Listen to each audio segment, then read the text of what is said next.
des tueurs comme Peter Botta ont eu le droit de parcourir la France si belle et si propre. Ils l'ont taché. Ils l'ont taché de leurs mains et de leurs pieds couverts de sang.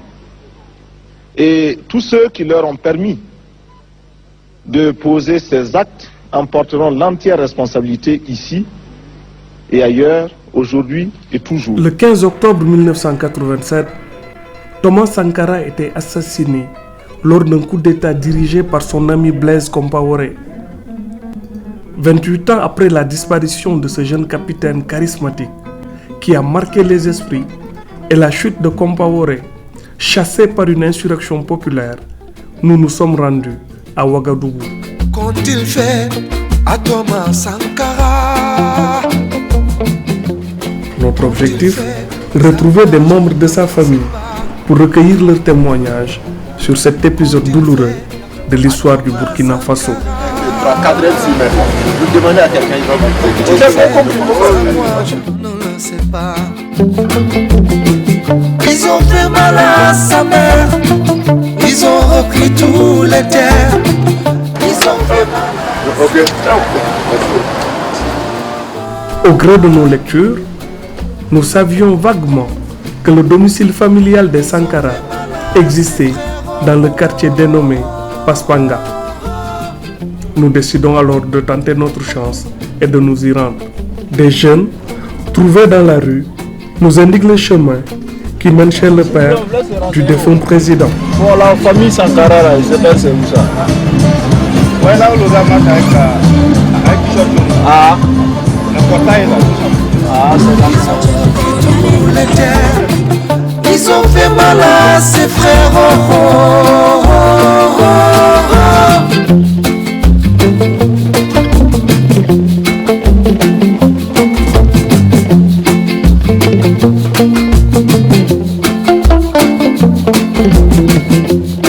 Qu'ont-ils fait à Thomas Sankara? Qu'ont-ils fait? Ça moi je ne le sais pas. Qu'ont-ils fait à Patrice Lumumba?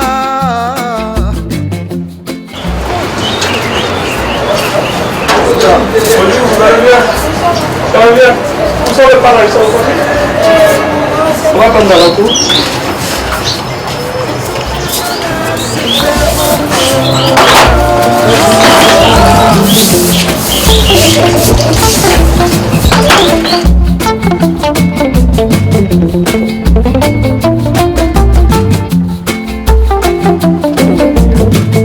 De Ouaga à Bamako, Thomas manqua l'Afrique. Non, c'est pas ça, c'est Mariam. Thomas Ça, Sankara. ça doit être sa peur. Qu'ont-ils fait? c'est ma maman. Ça moi je ne sais pas. Qu'ont-ils fait à Thomas Sankara? Qu'ont-ils fait? Ça moi je ne le sais pas. Sur place, nous sommes accueillis par Anna, épouse de Valentin Sankara, jeune frère du capitaine. Alors vous, moi, je suis la femme de son petit frère. Lequel? Il s'appelle Valentin. Il a d'abord 2 filles, Florence, Marie, Thomas, Pascal, Valentin. Ok. Ils étaient 11. Ils étaient 11 enfants. Oui. Du vieux Joseph. Voilà. Et donc vous êtes l'épouse de Valentin. Voilà. Alors lui, le capitaine, il a grandi ici. Oui, il a grandi ici. Il n'est pas né ici dans cette maison. Non, il est né à Yako. Yako au village. Yako, son papa, et il était infirmier gendarme. Oui. Voilà. Et c'est nous qui habitons dans cette cour depuis 2006, au décès du papa. Quant à mes souvenirs de Thomas Sankara, cela remonte depuis mon enfance. Je ne peux pas bien situer l'année, mais c'est l'année où il était à Pau. Et là, on entendait parler du capitaine Thomas Sankara, le bien déjà qu'il faisait dans la ville de Pau. Et par son biais, je peux dire, bon, le développement avait commencé. En tout cas, il y avait un lien fort entre les militaires et puis la population en son temps. Moi-même, j'ai fait l'enfance dans le quartier de ses parents ici. Et on voyait que pendant qu'il était là au pouvoir, sa maman vendait toujours au petit marché du quartier des légumes. Et ça m'a beaucoup touchée. On disait en son temps, mais comment cette maman-là veut gâter le nom de son fils. Comment ton fils peut être président et puis tu vends toujours dans le marché. Bon, mais j'ai compris plus tard que c'était quelque chose de positif. En fait, il a éduqué sa famille. Il ne voulait pas que la famille profite de sa situation pour se remplir les poches. Chacun devait se battre dans la vie. Et c'est ce que ses frères et sœurs m'ont dit aussi. Ça vient de Thomas Sankara. Okay. Ce qu'il a dit. En apprenant que nous sommes venus du Sénégal, spécialement pour rencontrer des membres de sa famille, elle accepte tout de suite de nous faire une visite guidée. Là, c'est la tombe de la maman de Thomas Sankara qui est décédée en 2000, le 6 mars 2000. Voilà. Elle est décédée en 2000 et elle a été enterrée là. Et là, c'est la tombe du papa qui est décédé le 4 août 2006. Voilà. C'est des jardins exceptionnels. Oui. Vous pouvez voir les photos. Oui. Qu'ont-il fait à Thomas Sankara? Qu'ont-il fait? Savoir, je ne sais pas. Je ne sais même pas ce que Qu'ont-il fait à Thomas Sankara? je vais devoir y aller. Attends-moi, Qu'ont-il fait? Savoir, je ne sais pas. Ils ont fait mal à sa mère. Ils ont repris tous les terres. Ils ont fait mal à ses frères. Ça, c'est le vieux. C'est le grand-père.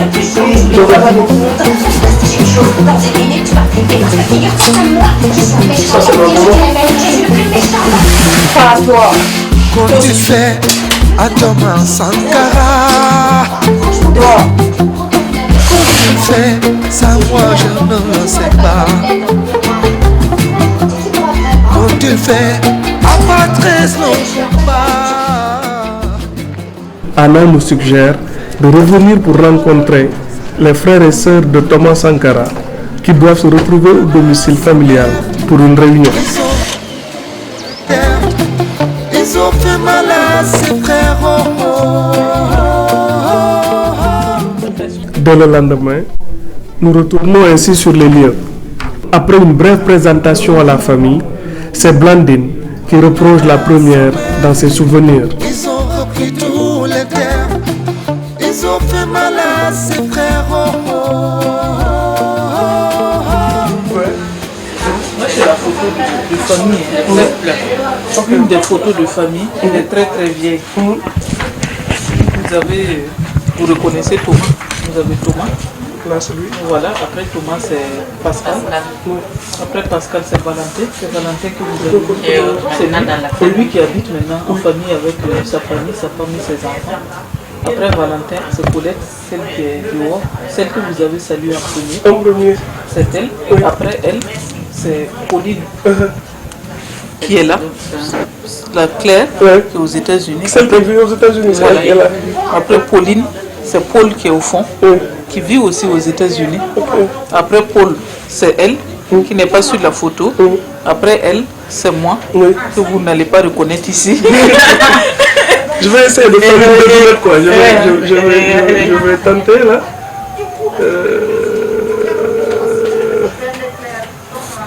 Ça? Oui. C'est vous? Oui. Là c'est vous, hein? Après moi, c'est la toute dernière qui est aux États-Unis. La Benjamin. Mais avant Thomas, donc il y a Florence, celle que vous avez, l'aînée, c'est l'aînée. Ah, c'est elle, les enfants. Ok. Elle est là. Oui. Oui, c'est elle. Donc après elle, il y a une autre Oui. qui n'est pas sur la photo, Oui. mais qui est décédé. Oh là là, Marie, c'était la sœur aînée de Thomas. Voilà, Thomas était le premier garçon, mais le troisième dans la lignée. Voilà. Thomas suivait directement Marie et c'est elle savait beaucoup de Thomas, de l'enfance de Thomas, c'était Marie, parce qu'il la suivait Il était directement. très proche. Voilà. Donc ça, c'est quand il était à Madagascar, ici. Ouais. Donc il était jeune aspirant, jeune officier quoi. Oui, Ouais. et même pas encore officier, Même est-ce pas qu'il encore, était ouais. même sous-lieutenant, Ouais, je crois même pas. Ouais. Donc ça, c'est cette photo-là. Et puis, bon, voilà, sa photo. Et ça, c'est une photo. On a très peu de photos de lui. Hein. Ça, c'est une photo que quelqu'un nous a ramenée au lendemain du 15 octobre. Quand ils ont laissé le palais présidentiel comme ça, il y a des gens qui sont rentrés. Les gens sont allés Pillés, en fait. Et quelqu'un a retrouvé ça dans les, comment vous appelez ça, dans les fleurs, là. Sous les fleurs, et nous l'a rapporté en disant, tenez, c'est ce que j'ai pu sauver pour la famille. Bon, ça c'est le papa. Photo du père, la maman. Et puis là, c'est sa femme et ses enfants. Et puis avec le papa, en 2005, au Mali, quand la famille s'est retrouvée, une partie de la famille, le papa était déjà très vieux, fatigué, donc il a voulu... Ça c'était au Mali. Au Mali, Okay. ouais. Parce que comme eux, ils sont en exil, ils ne rentraient plus, il fallait qu'on se retrouve quelque part. Ok, c'est Mariam et ses enfants. Voilà, Philippe et Auguste. Là, on s'est retrouvés à Bamako pour que le vieux puisse voir quand même ses petits-enfants. Voilà, en 2005. Mais ça faisait déjà beaucoup d'années qu'on ne s'était pas retrouvés, quoi. Jusque-là, toute la famille n'a pas pu se retrouver parce qu'il y a Paul, par exemple, Paul là, qui est aux États-Unis, qui n'est pas rentré depuis longtemps. Il n'est plus jamais rentré. 88. Ouais, on n'est plus rentré. Donc, bon, les autres ne l'ont plus revu, quoi. Tout ça, c'est... Mais c'est là la maison familiale. C'est là la maison du papa. C'est là que voilà, on était tous, on vivait tous là. Thomas, c'est vrai, lui, il était en études, ceux qui n'étaient pas là. Mais il revenait de temps en temps, surtout pour les vacances. Il revenait quand on se retrouvait là. C'est la cour du papa comme ça, quoi. Voilà. Et c'était sa fierté parce que voilà, c'est son... C'est lui qui l'a bâti, avec ses petits moyens, donc pour sa famille. De fonctionnaire, gendarme à la retraite. Ancien combattant, après quand il est rentré, il était enrôlé par l'armée, donc la gendarmerie. Voilà. En tout cas, cette maison a vu passer beaucoup de gens. Beaucoup de gens, même on a eu des surprises de certains chefs d'État sont venus comme ça. C'était des surprises parce qu'ils avaient appris comme vous et puis ils sont passés, même parfois à l'insu de Thomas. Voilà. Qu'ont-ils fait? Ça, moi, je ne le sais pas. Qu'ont-ils fait? Nous sommes 12, mais il n'y a personne qui est comme lui. Il est exceptionnel. C'est pas parce que voilà, il est exceptionnel. Voilà. Personne n'est vraiment comme lui parmi ses frères et sœurs. Il avait un idéal, il s'est battu pour ça. C'était quelqu'un de très sensible. Il avait une sensibilité très grande. Et surtout contre l'injustice. Contre l'injustice, il prenait position tout de suite pour aller du côté du plus faible, de celui qui a raison. Et il nous a demandé cela en disant un jour que la carte d'identité, elle est individuelle, la carte d'identité, elle n'est pas familiale. Il a sa carte d'identité, j'ai ma carte d'identité, chacun des membres de la famille a sa carte d'identité. Ça veut dire quoi? Ça veut dire que personne ne doit se prévaloir des prérogatives, voilà, de chef de comment on appelle, de famille, d'être un membre de la famille du président et avoir des privilèges. Ça, il refusait. C'était clair. Si vous ne voulez pas d'histoire avec lui, il ne fallait pas rentrer dans ces histoires-là. Chacun reste à sa place. Tu te bats pour t'en sortir. Et avec ce que tu as, tu vis avec ce que tu as. D'ailleurs, vous voyez la cour. Maintenant même, ça a été changé. Parce qu'après, nous, on a essayé chacun d'apporter quelque chose, un peu plus de confort, quoi. Mais c'était pas comme ça. C'était pas comme ça. Il demandait à chacun de vivre avec vraiment honnêteté, avec ce qu'il a. Son truc, c'était comment dynamiser le continent, comment faire avancer le continent, comment faire que chaque citoyen africain soit fier d'être africain et soit digne et vive selon les moyens. C'était ça son combat. En tout cas, déjà, dès son enfance, il n'aimait pas l'injustice. Il prônait toujours la justice. Thomas était exceptionnel des autres enfants. Il était exceptionnel. Il savait rassembler les enfants du camp. Et tout ce qu'il faisait, vraiment, c'est comme si c'était quelqu'un qui lui dictait. Il réunissait les enfants, il les faisait cotiser, il faisait la fête, il organisait des fêtes avec ses camarades. Donc pendant les vacances, j'ai quitté Batié, venir à Gawa, de Gawa à Bobo. Bobo, on est descendu à Ouara. Alors, ensemble, on mangeait dans le même plat, hein, Thomas, Pascal et moi. Et si la sauce n'est pas comme il faut, tout de suite, il fait que enlever la viande. Alors, en Djoula, il aimait parler le Djoula. Et en Djoula, on dit aïe se revoir, aïe se revoir. Si tu n'es pas rapide, ben, tu te retrouves peut-être avec 2 ou 3 morceaux. Et pendant ce temps, lui, il a au moins 5 ou combien de morceaux qu'il a. Alors, il était tellement rapide qu'il, même dans ses actions, il est rapide. Voilà. Et c'est quelqu'un qui est intègre, qui aime la justice, qui aime vraiment les choses bien faites. Alors, Thomas, quand il était au pouvoir, et moi, ma première fois de mettre pied au palais, alors c'était à peu près midi. J'ai dit, aujourd'hui, je vais manger. J'arrive là, c'est les haricots, le benga, que vous voyez qu'on vend un peu partout. Voilà. Ce jour, vraiment, j'étais dans mon cœur, j'ai dit, mais quelque chose que tu manges chez toi, la grande famille, et tu viens trouver ça ici. Alors, pour vous dire comment il était humble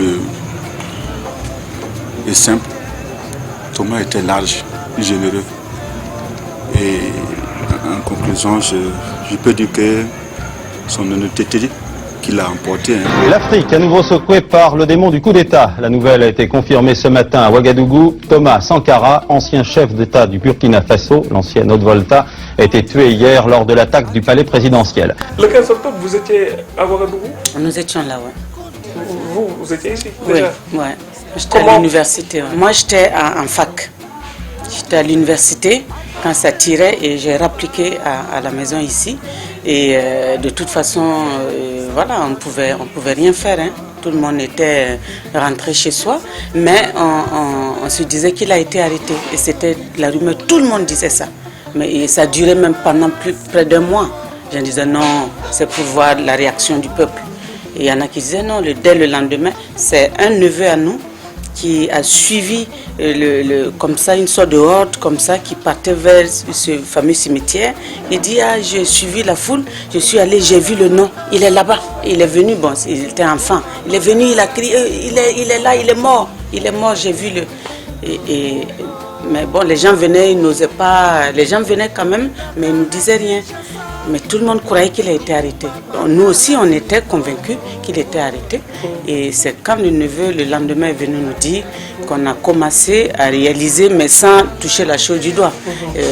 On restait quand même entre deux, quoi. Mais oui, non, c'était... Quand on a appris, les gens ont dit on l'a arrêté. Voilà, Thomas a été arrêté. D'aucuns disaient même qu'ils l'ont vu dans un camp militaire. Il a été arrêté. La maman a demandé, mais et Blaise? Et ces mêmes gens disaient, lui, on n'a pas pu l'arrêter. Elle a dit, donc c'est bon. Si on n'a pas pu arrêter Blaise et que c'est Thomas seul, il va faire quelque chose, quoi. En tout cas, il nous dira ce qui s'est passé, donc tout n'est pas fini. Et puis, les jours passaient. On a appris que Thomas était mort. Et puis, on n'avait plus Blaise, on ne le voyait plus. Et après, on entendait dire, voilà, c'est lui qui a fait la déclaration, c'est lui qui est à la tête du pays. On n'a rien compris. La maman, mais elle perdait la tête. Elle perdait la tête à cause de ça. Elle perdait tout à cause de pas. C'est vrai qu'il y avait cette douleur-là d'avoir perdu un fils, mais d'avoir été trahi. D'avoir été trahi par un proche. Donc c'était un fratricide pour elle. Donc ça, c'était vraiment le plus dur pour les parents, surtout la maman. Jusqu'à sa mort, elle n'a pas supporté, elle n'a pas accepté le fait que ce soit un proche et surtout quelqu'un qui l'ait fréquenté, qu'il ait pu trahir son ami, qu'il ait pu cacher des choses à son ami jusqu'à atteindre à sa vie. Ok, c'est entre jeunes, c'est entre eux, des amis. Mais même qu'il ait pu rouler les parents, ces vieilles personnes, c'est inacceptable. Pour eux, c'était inacceptable. Comment ils n'ont pas pu voir les choses venir? Non, c'était inexplicable. Et la preuve est qu'ils ne sont jamais allés sur cette fameuse, entre guillemets, cette fameuse tombe jusqu'à leur mort. Ils ne sont jamais allés, donc ils n'ont pas fait le deuil. Ils sont partis sans avoir fait le deuil. Et à chaque 15 octobre, quand la presse venait rencontrer les parents, le papa disait: j'avais 2 fils, il y a un qui n'est plus, l'autre est là, et je veux qu'il traverse la porte et qu'il vienne me voir, me dire ce qui s'est passé. Il a interpellé en vain, mais il ne peut pas. Je pense que les uns et les autres ont vu dans les journaux. Et voilà, c'est ça. Passé dans les journaux. Oui, partout dans pendant plusieurs 15 octobre. C'était le langage du vieux. D'ailleurs, le lendemain déjà. Il a dit qu'il le pardonne et c'est son fils. Mais il l'attend. Il faut qu'il vienne le voir. Il avait dit à Jeune Afrique, et juste après les événements, quand Jeune Afrique était ici pour l'interviewer, le papa il a dit ça. Ouais. C'est vrai, c'est la volonté de Dieu, mais j'attends que Blaise vienne. Il est encore mon fils et ma porte lui est ouverte. Thomas, il vivait, il était présent, mais Thomas, dans cette maison, dans cette cour, il ne prenait pas de décision. C'était Blaise. C'était Blaise. Concernant les petites soeurs, les petits frères, problèmes en famille, le plus souvent c'est lui qui prenait les décisions ici. Donc un membre à part entière de la famille. Ah, bien sûr, bien sûr, bien sûr. Voilà ce qui est choquant. Ce qui nous choque aujourd'hui, bien c'est sûr, ça. bien sûr. C'est surtout ça. Bien sûr. Et Blaise il y avait une photo d'une cousine de la maman qui était religieuse, une sœur religieuse. Et sa photo était accrochée là. Et chaque fois qu'il arrive, il s'appelait Thérèse. Et quand il arrive, il est tout triste. Quand je vois la photo, je me rappelle ma mère. Ma maman dit: il ne faut pas être triste, je suis là pour toi. Dis-toi que tu as une maman. Parce qu'il avait perdu sa maman. Oui, très tôt. Dis-toi que tu as une maman. Je suis là, je suis à tes côtés. Tout ce que tu as besoin, fais-moi signe. Merci. Ouais. Que les personnes. Qu'ont-il fait à Thomas Sankara? Qu'ont-ils fait? Ça, moi, je ne le sais pas. Qu'ont-ils fait à Thomas Sankara? Qu'ont-ils fait? Ça, moi, je ne le sais pas. Ils ont fait mal à sa mère. Ils ont repris tout le terrain. L'heure est venue pour nous de prendre congé et de reprendre l'avion pour Dakar. Étreints par l'émotion, les Sankara nous serrent dans leurs bras. Touchés par le fait que 28 ans après, au Sénégal, on s'intéresse encore au sort d'un certain Thomas Isidore Noël Sankara, fauché à la fleur de l'âge un sinistre jour d'octobre 87. Analala ñu def à Thomas Sankara. Lala ñu def à Patrice Lumumba.